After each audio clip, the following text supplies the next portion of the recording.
So, hello and welcome to the New Gig podcast. I'm your host, Glenn Hodgson. Today, I'm delighted to be joined by freelancer Lara Cantos. How are you doing, Lara?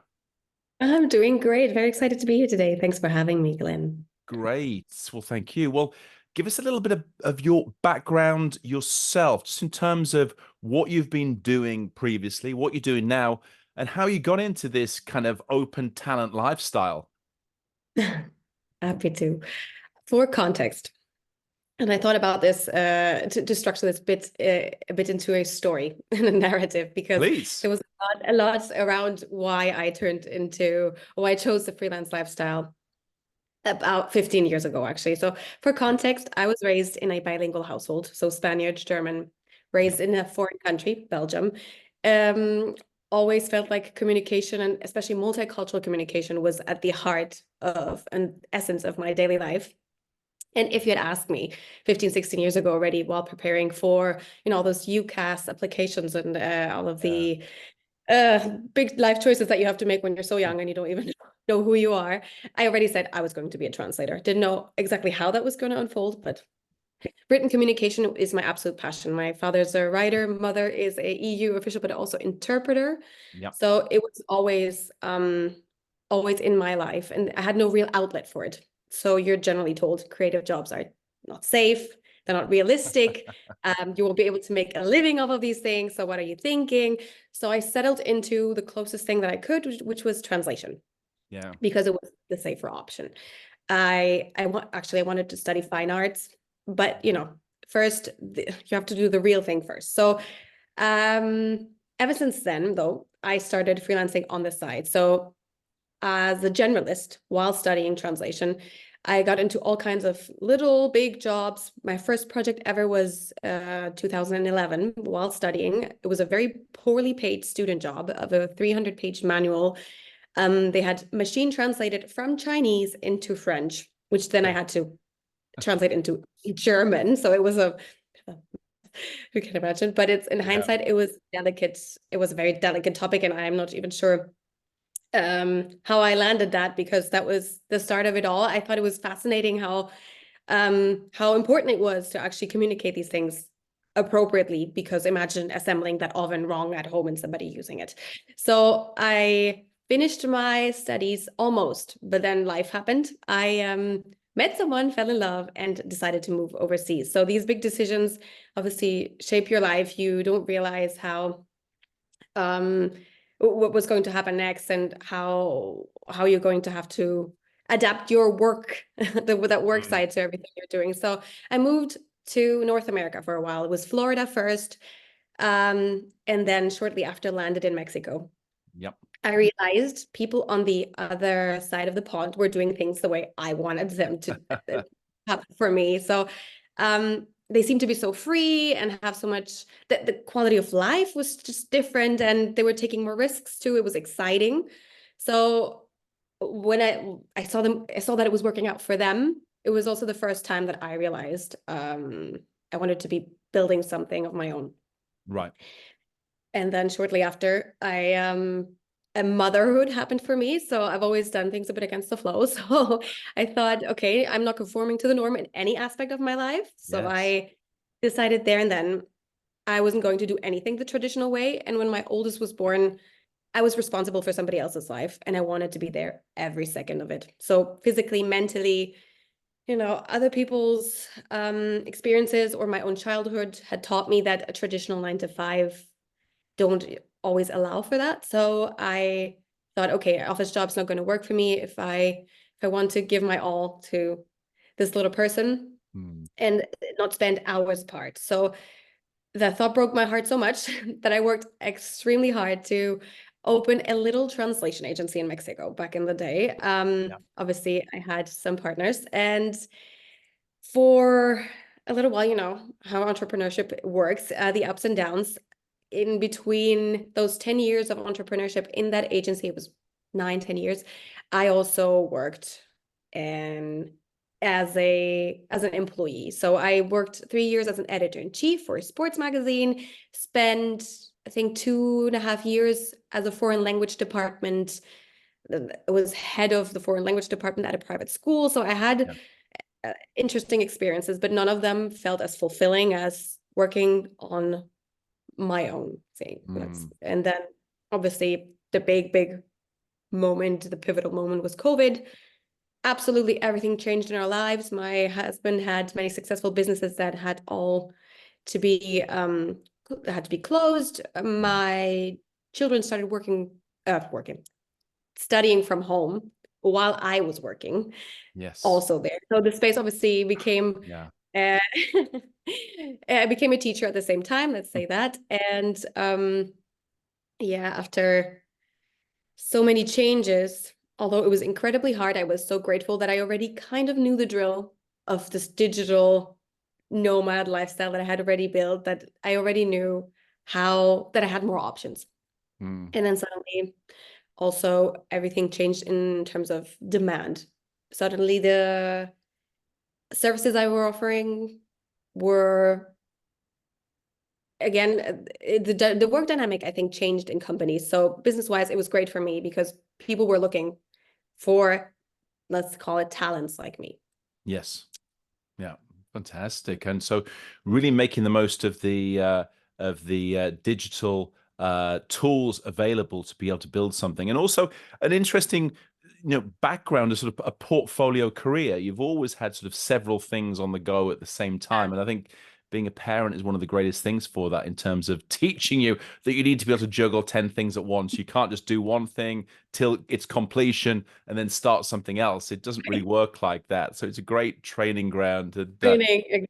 it really is. And it's also interesting as well that, still that kind of careers advice thing that, you can't do something creative. You've got to do a real job, which is just such a crazy way of thinking about things, because so much of what the future of work will be is flexibility. It is creativity. It's not the stuff that AI and machines can actually replace very simply. So we've kind of changed the paradigm completely in terms of what work looks like, and where we can add value, Lara. Absolutely, absolutely. I think it's what's so exciting about how digitalization, especially since the pandemic, has changed our lives and on a Yeah. personal and professional level. There's so many more opportunities now.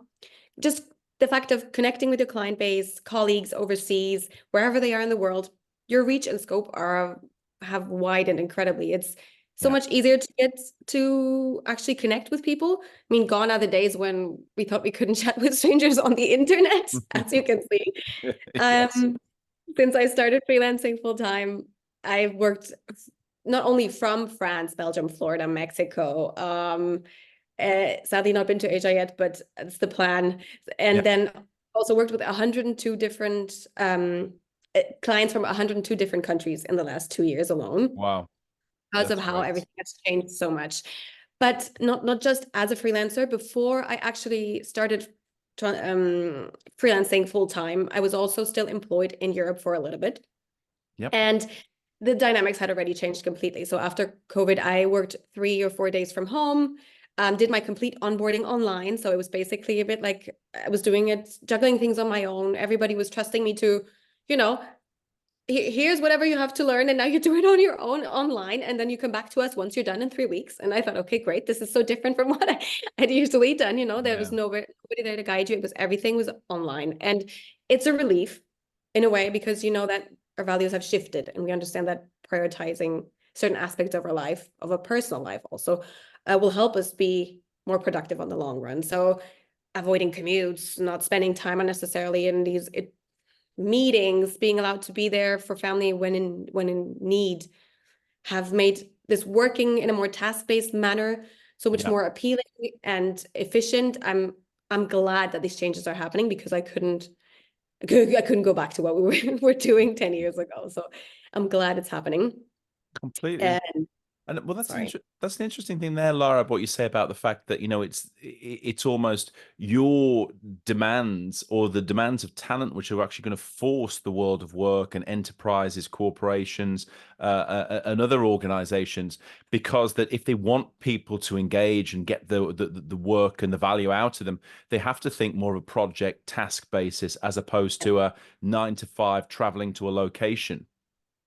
No, absolutely. We're being this location independent also has been great. But the fact that we can now just trust somebody to do their job no Yeah. matter what time of day. So if they take the morning off because something happened, especially with kids, this is something that always comes up in my Yeah. household. You trust them to get back to their project and finish whatever they're, get to the deadlines in time, Yeah. despite not being in the office anymore from early in the morning. So it's definitely exciting to see these little changes happening that obviously increase productivity and quality of life for employees, for example.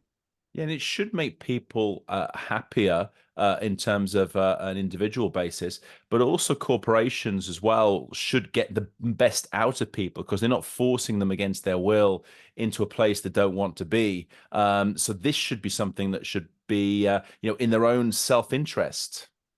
Absolutely. I mean, I think it's changing the world landscape. It's the mindset around our profession and how we manage this incredibly big aspect of our lives is, so I'm excited to see the development, how everything's been so different in the past 5 years. So I'm excited Yeah. to see what else And it's going to do. it's also much more networked, Lara, it seems as well. It's not a hierarchical top-down structure anymore. It's much more of a spider's web network of different relations, projects, individuals that you can call on, and gives much more responsibility as well as more freedom and flexibility to people who want to live like this and work like this.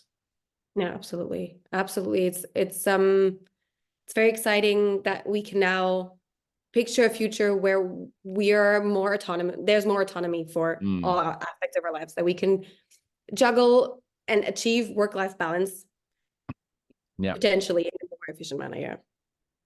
Yeah. And in terms of finding business, finding clients and partners, how do you go about this? Because you've got sort of a very interesting setup. You're fully remote. You can be where you need to be, work with clients all around the world.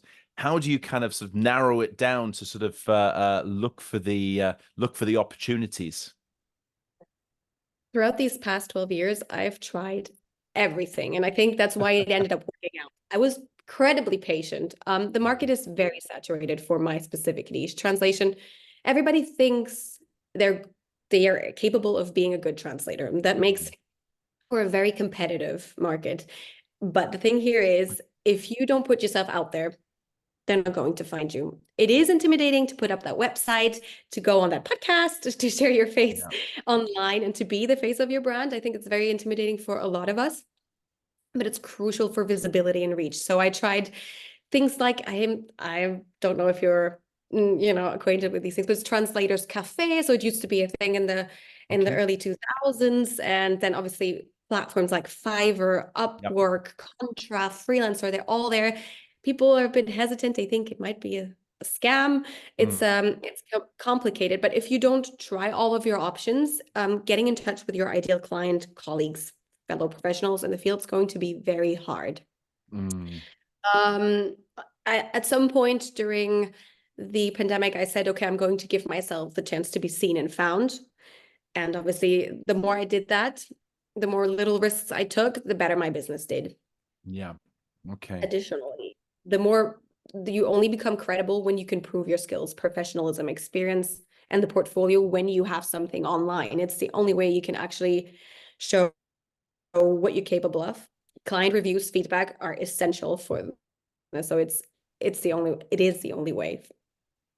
Excellent. So getting out there. And which of the channels you use? It's the website and also which social media channels work best for you, Lara? Currently, it's LinkedIn, and Yep. Fiverr has been absolutely amazing. And I think I just got a bit lucky. Um, I leveraged that website right when we were still making the switch to entirely digitalized Yep. remote work. And obviously, I think something that makes me personally stand out is offering multiple language combinations at the same time, which I believe is a bit occasionally frowned upon in my specific niche. But if you're capable of something, you shouldn't hesitate to try. You might just Yeah. succeed. I definitely think. Exactly. If you've got a Take over. medal, wear it is a great way to appreciate these things, I think, Lara. And also the fact that you say something important there about sort of creating an online presence, because people, companies, organizations won't come to you necessarily. You will have to stand out and actually be able to sort of go to them and create something credible, something that works in terms of out there fishing and landing the talent and the opportunities, the projects that you need. I absolutely. You have to get over that intimidating feeling of being Okay. seen, and then it works out. And how would you say for people who are maybe a little bit more introverted, who aren't necessarily self-promoters, or people like being everywhere and promoting themselves over social media and on the website?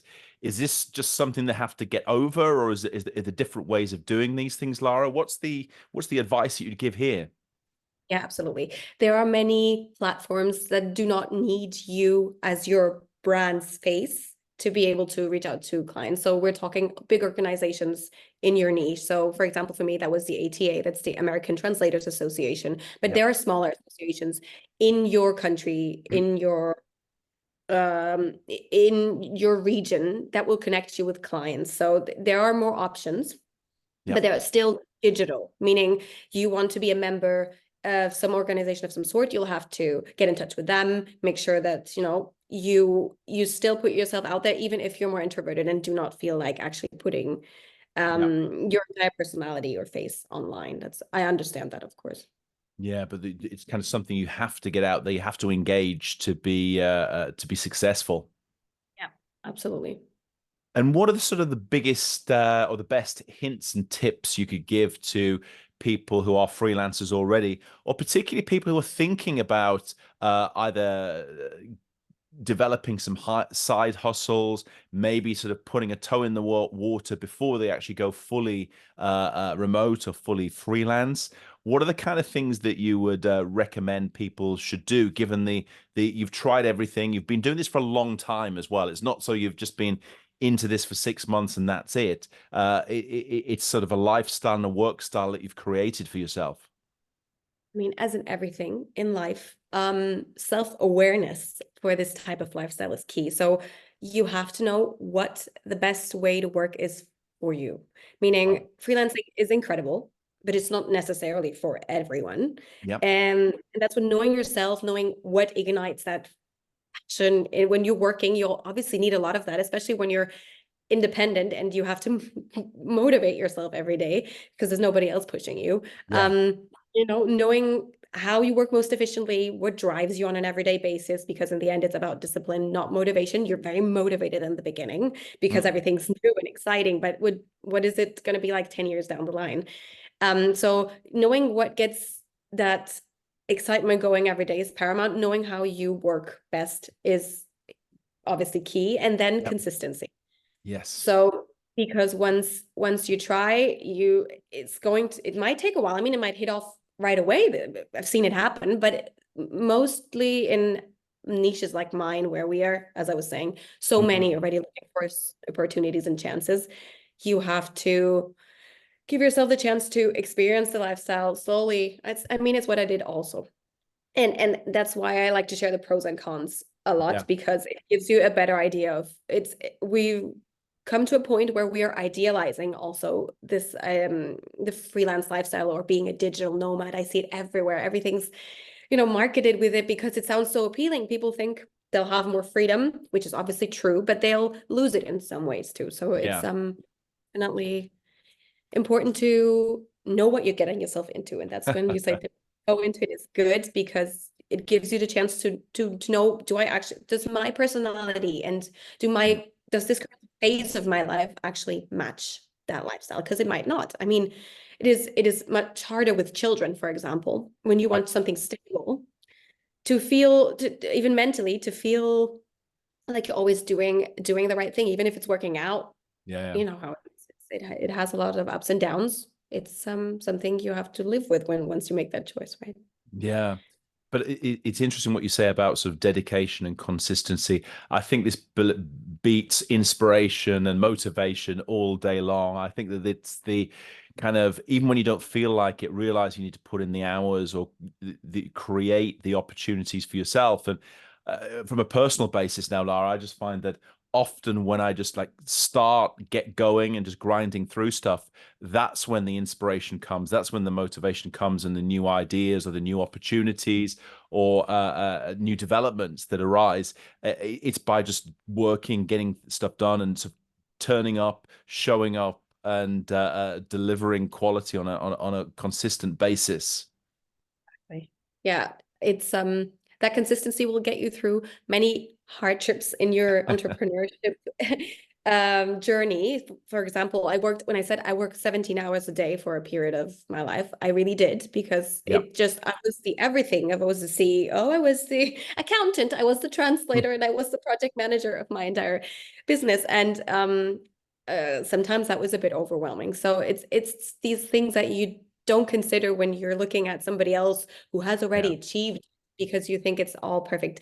I do have a little bit of list of pros and cons that I have on a, it's just something that I share when people ask me, Yes. so what do you like? And I'd love to share a few, because it Please. gives Definitely. you a bit of I think number one was obviously time and space freedom. So I work from pools, from the beach, under the Tour Eiffel lately, a blanket at home, and co-working spaces, and that is always very exciting. It's also Yeah. occasionally not as productive as you'd think. It looks very pretty on my pictures, but then working in loud spaces, for example, is something that I actually not good at. So I need my noise canceling headphones, Oh my the little thing. goodness.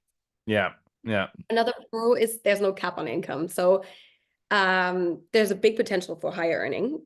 It's incredibly interesting for all of us, but at the same time, um, it can take up many hours of your day if you're actually accepting as many projects as you can possibly or human handle. So Mm. I decide how my day unfolds, but at the same time, I don't, because if things come up in translation projects, it goes back and forth with the client communication. Suddenly, Yeah. they want to change the tone of voice, and then it took me twice as much as I thought it would, because I had to rewrite. It's these little things that you don't consider when you're just looking at it from the outside. Yeah. But I do choose my clients. I can decide what project I spend time on. In the beginning, I was more of a generalist. Now I work more in marketing and literary translations, which is magical, because that also took me a decade to get to this point. Yeah. And I plan my own schedule, but then again, as I was saying, it's not always everything, not everything's as you would expect. And then Yeah. the isolation, the aside from how COVID was incredibly difficult during that time, I was in Mexico, and it was very isolating, because we were all working and living at home, and no matter how beautiful your home office is, it can turn into a golden cage very quickly. It's a bit of Absolutely. Yeah. you're working, eating, sleeping, and maybe even working out all from home in those same four walls, and within those same four walls, and it's just overwhelming sometimes when all you've seen today is maybe your dog or your cat, and you have not communicated with Yeah. humans outside of your clients. And yeah, the amount of incoming work obviously is it's very client dependent. So your work-life balance might be great one day, and then the next, there are online these memes and jokes about how at 10 a.m. you think your business is over because nobody reached out, and by 5 you don't even know how many clients you will be able to actually assist. So it's definitely a lot of it's not as stable, Yeah. even when things are going well. Mm. And obviously, the big one for me is the lack of benefits. So, freelancing is, I truly enjoy it, since I've been fighting so hard to actually get to a point where I could do this for my family. But I have no health insurance, I have no retirement plan, no officially, I have no Yes. paid time off. Yeah. So my entire life kind of revolves around work, Mm. and I have to mentally, I have to be able to have like an off switch where I say, okay, and now, even if it's just for a few hours, because I don't take vacations. We go on vacations, but I don't really, I don't ever stop working. You're working when So you're away. Yeah. It's just a different yeah, I scenery. am. Yeah. Yeah. Yeah. So never get a physical, mental break, and the risk for burnout is is always there, because Mm, you can work five years in a row and not realize that you haven't actually just been with yourself and not thought about work for for a few hours.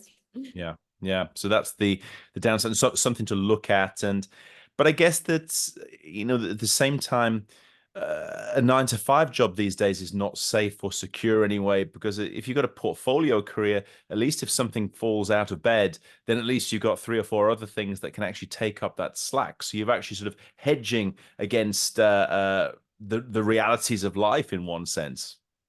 Yeah, absolutely. I think nothing's as safe as it looks, so it's better Yeah, to just take the risk and go for what you actually really want to do. And it's yeah. very exciting. And I think that element of adding value, but sort of earning money from something you love and something that you have a passion about, is something that really resonates, I think, with sort of so many people. They just want to be finding themselves in that situation. It's not a case of working less. It's a case of being working for themselves or being able to do something where they feel they're either having an impact or it's something they really feel passionate about. Absolutely. And now that you said that, I also thought about this aspect of leveraging all of these new AI tools that are appearing, Mm, because they help you make your work so much easier and more enjoyable. So if you already like what you're doing and then you find a tool that actually works, use it. Because yes. there's a lot of, we're being very apprehensive, but it enhances the entire experience of doing this on your own. We need, it takes a village for everything. I mean, Yeah. even work. And I don't like delegating, so these tools help me produce more quality while still maintaining that enjoyable aspect of working 17 hours a day, or not, and never having a vacation.